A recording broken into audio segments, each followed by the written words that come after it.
Let us summarize once again that the Indian economy on the verge of independence had the following characteristics. The annual growth rate resulting from the policy that was adopted in the first 5 year plan was very stagnant. It was up to 3.5% of the total GDP. Then the per capita income was only 1.3%. This was the first result. The second, the government had a policy of providing limited licensing. Now, there was a licensing regime. Only few industries were granted license, means private ownership can be granted for establishing such industries like steel, like electric power, communications, and these license that was granted to the private industrial sector, they resulted in their monopoly and setting up of large powerful empires. They had a monopoly of those industries. So there was a huge or extensive licensing regime was not followed. It was only limited. The government allowed only few of the private owners to set up industrial infrastructure in the country. A major role was played by our public sector, but the public sector, they were not managed properly. So what happened? The state owned enterprises, they incurred a huge losses. As a result, the infrastructure that was laid down by those industrial houses were very poor. We had a very poor industrial infrastructure, and this resulted in the participation or letting the private sector to establish or take a role in the establishment of infrastructure. So as a result, a huge private sector emerged. Then our country could not control the rate of inflation. Our money, our currency had a very less value in comparison to the foreign currencies. The result was clear. Our trade was not much developed. As a result, we did not have a much foreign exchange reserve. It was very less. And there was tax evasion. The custom and the tax department did not manage the tax evasion properly. And licensing regime has put unnecessary restrictions which resulted in, or which rather impeded the flow of goods, services, capital and other resources in our country from one sector to another sector.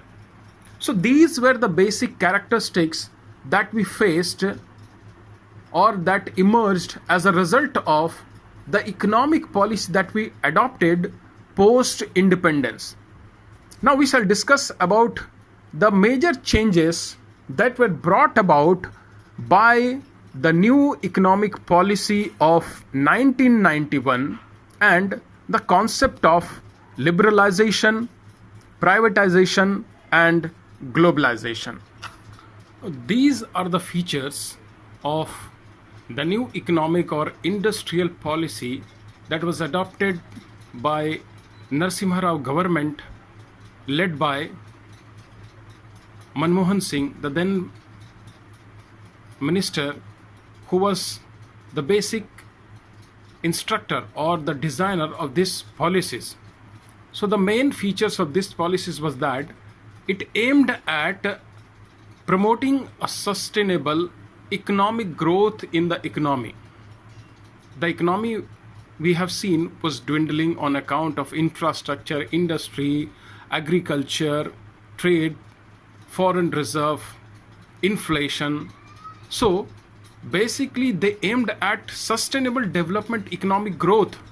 That could be the answer to all our economic problem.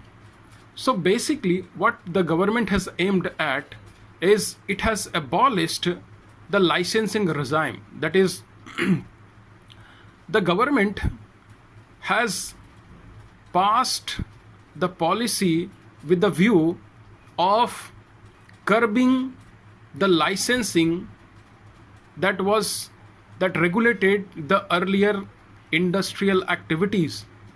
Government has kept the power to establish industries only in 6 strategic era that was relevant for national security. Rest all the industries, they were delicensed, means it allowed the private industrial houses to set up industries. No licensing was required for industries other than the 6 strategic industries. So what happened as a result? The public sector that was given a huge importance for taking the economy to the path of growth and development, it opened up. Now the government started disinvestment, that is, the share of the government in those industries which were controlled by them, which was established by them.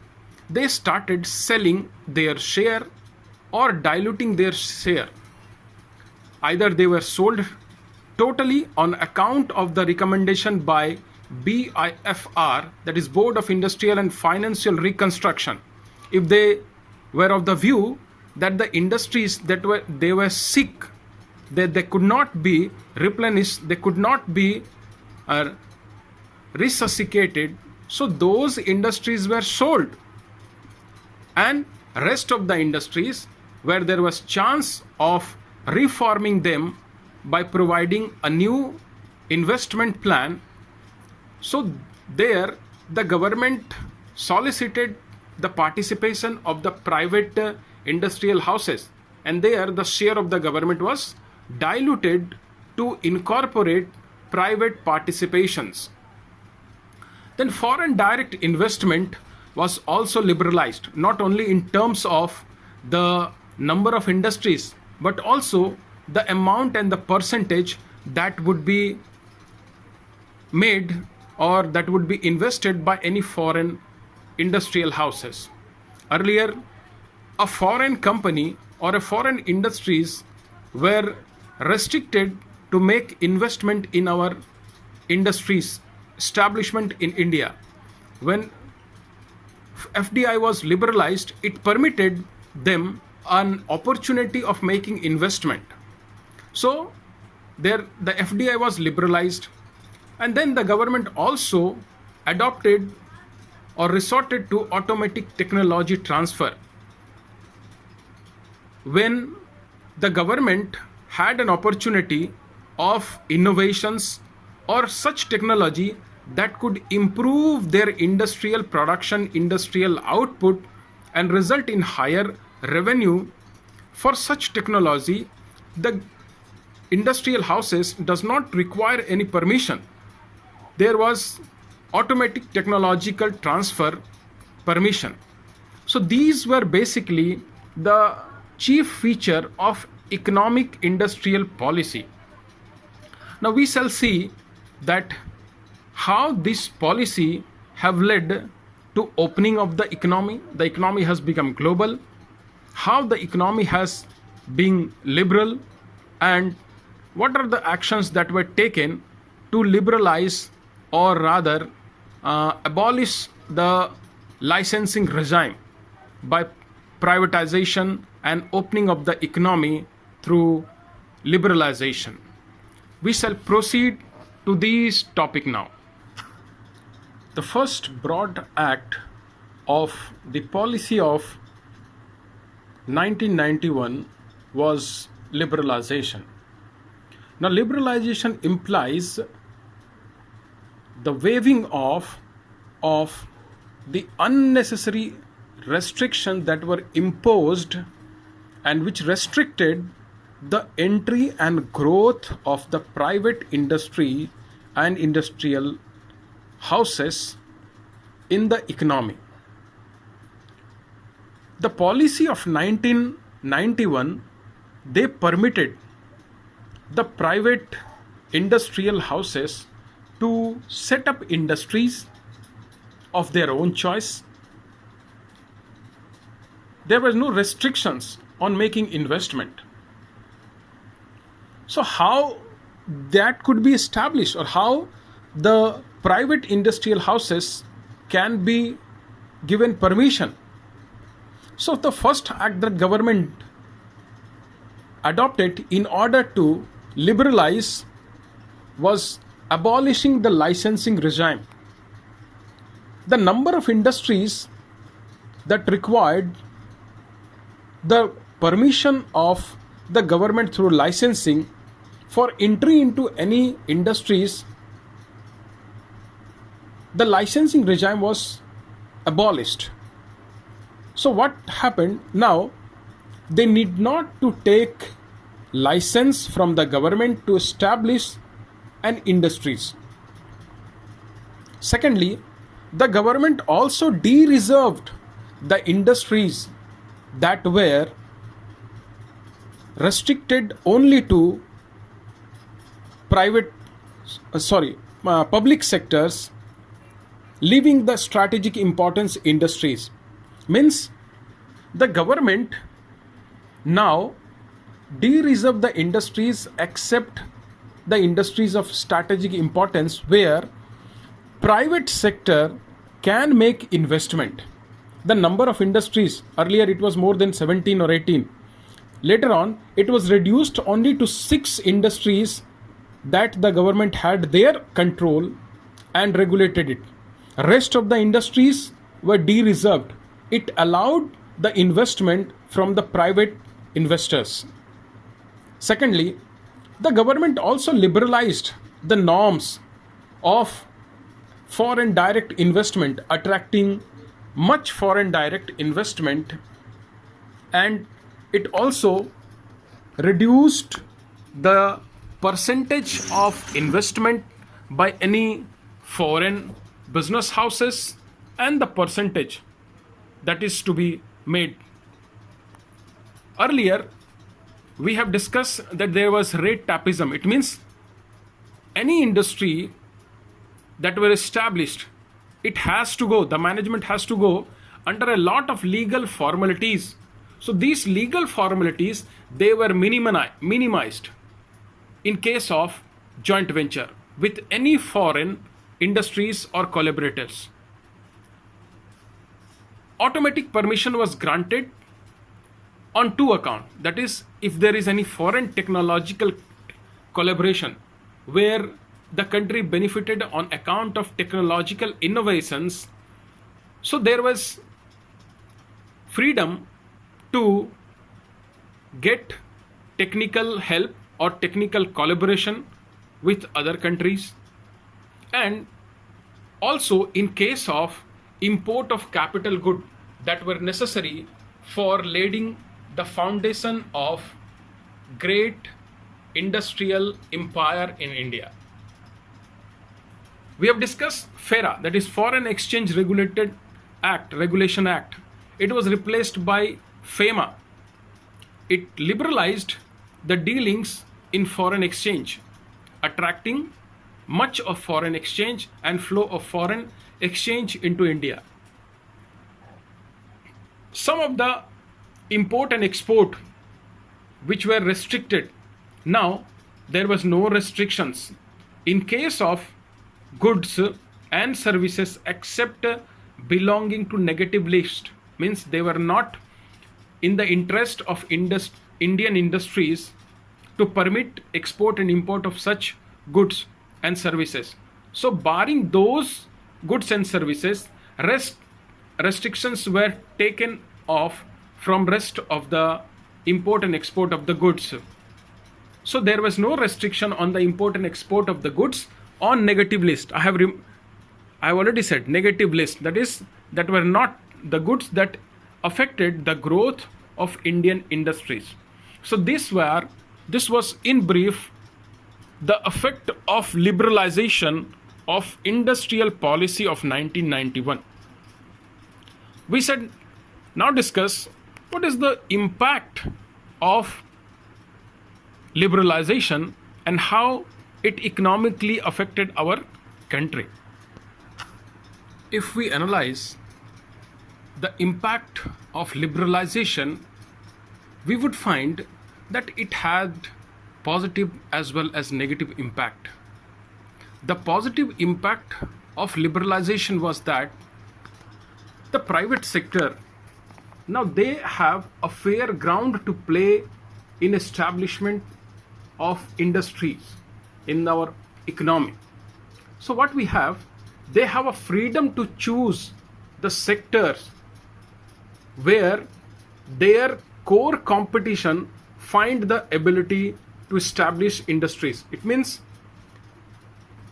they can establish industries relating to or industries in those sectors where they had a competitions, where they excel in providing the resources and which lies within their core competence to manage and control.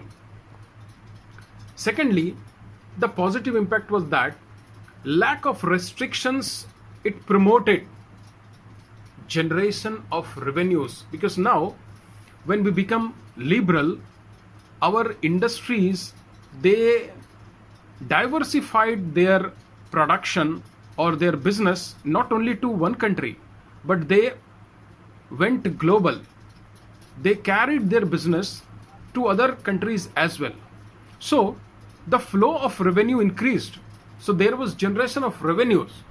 As a result, it in some of the cases it also acquired, due to increased competence of our industrial houses and their purchasing power or economically getting benefit, they were able to acquire some of the foreign companies. Now it is worthy to note that countries like Tata, or they were able to acquire many of the foreign countries like Tetley, like Chorus, like National Steel, Jaguar and Land Rover. At least this took place quite lately, but they were able to acquire many of the foreign companies. Similarly, Reliance Group of Industries also undertook flag incorporation. So what we find, that they were able to acquire some of the foreign companies. So slowly this resulted in the increased rate of growth of the Indian economy, and finally due to increased rate the society was benefited. So we had an improved standard of living, primarily to the public of higher strata or upper strata. Those who had a good income in the society, they had an improved standard, but to an extent this was benefit and it was also a negative impact. The improvement, the benefit did not reach to the masses, so we had a challenge ahead. So therefore the negative impact was that our small industries, due to liberalization, now they faced a stiff competition from the large business houses, and Indian industries, they were placed against the MNCs who were more better and who played more better in competition to our own industries. The reason was obvious. They had a better technologies. The MNCs, they were working with improved standard of technology, so they had a better technological advancement in relation to our own industries. And secondly, that our small industries, it suffered a setback because they could not sustain the amount of investment that required. It attracted lesser investment in a small scale industries. Now private industrial houses, they were much promoted, or they were much affected by the amount of revenue and amount of profit they are getting, and small scale industries, they did not provided much opportunities. So therefore there was a stiff competition and small industries did not get boost as the big industrial houses or big industries received. So there were negative as well as positive impact of liberalization.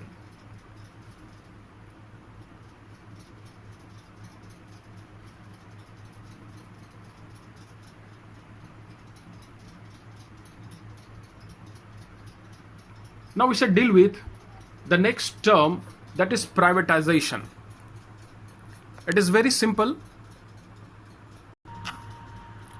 Now we will be discussing with the concept of privatization. Privatization implies the transfer of ownership, management, and control of the public sector enterprise to the private sector. We knew that public sector has a pivotal role in the development of the country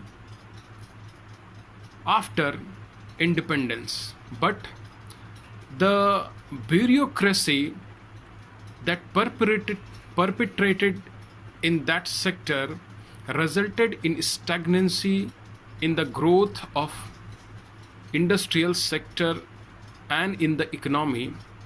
As a result, the government in the new economic and industrial policy has devised the concept of privatization, whereby the management control of the industries that were under the control of public sector will pass on to the private sector business houses.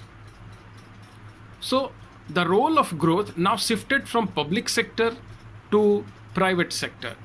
There was transfer of ownership, management, and control. Now some of the industries that were privatized, and there were very much lots of hue and cry over this privatization, like when Balco, that is Bharat Aluminium Company Limited, it was in Madhya Pradesh, that was sold to the Sterlite Group of industries. There were a lot of hue and cry that it was sold at a very takeaway price. BSNL, that is Videsh Sanchar Nigam Limited, it was sold to Tata, and IPCL to Reliance. So the oppositions, they criticize the government effort or action of privatizing the industries, but it was mandatory need of the hour that the economy should open up, the economy should go on the path of development, and therefore privatization was necessary. Now how it was done? It was done through planned disinvestment, wherein the industries in which the government had control, or where the government controlled more than 51% share, it tried to disinvest a part of its share, or it act on the advice of BIFR for revival of the sick industrial unit, if it was possible to change the management and provide some finance for revival, so such industries were revived. Or if it was not possible to revive, then the disinvestment was taken. So net effect was that the ownership, control, and management of industries and the role of growth, it passed from public sector to private sector. Now there was a lot of competition due to this privatization. Now coming back to the next concept, that is globalization. Now globalization basically refers to integration of the world economy, means the different countries, they should not have different market, but the market of the different countries should be unified, should be brought or should be merged as a single market. So global implies that there is one market over the entire universe. Now it calls for removal of the trade barrier and restrictions, so that there should be free trade, and there should be free movement of goods and services. Now, why this is necessary? Why there was need? We know that not all of the economy are imbued with much of the resources or natural resources. Some may be good in capital, some countries may have a plethora of labor, some may have other natural resources. So, depending upon the nature of activities that an economy need to take up or an industry need to take up, it may find itself that they are having a short of resources.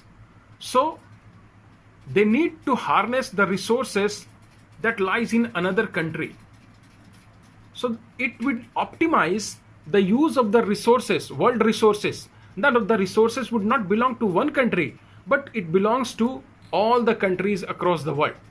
So it would have an optimizing use. The country that have a better technology can use the resources than the country that though have a resources but they do not have a technology to use it properly. So combining together, they can have a joint venture, they can have integrate their entire economy into a single market and carry on this industrial and trading activities. So what this would done, or as a result of globalization, when a company or when an economy goes global, we have a flow, free flow of goods and services. There is no restriction on the flow of capital, no restriction on the transfer of technology or human resources. As well as it also calls for adoption of the mechanism of settlement of dispute. They call for the dispute or the mechanism that is globally accepted. So adoption of such mechanism of global dispute is the result of globalization. So these are the basic two features or two vis-a-vis main act that was undertaken in the light of the industrial policy of 1991 in order to reform the economy that was trotting, that was stagnant in earning, that was not having a proper infrastructure facilities. So this was all about the new industrial policy of 1991. We shall proceed with the effect of or the result of this new economic policy, that is the globalization, liberalization and privatization. Till then, happy learning.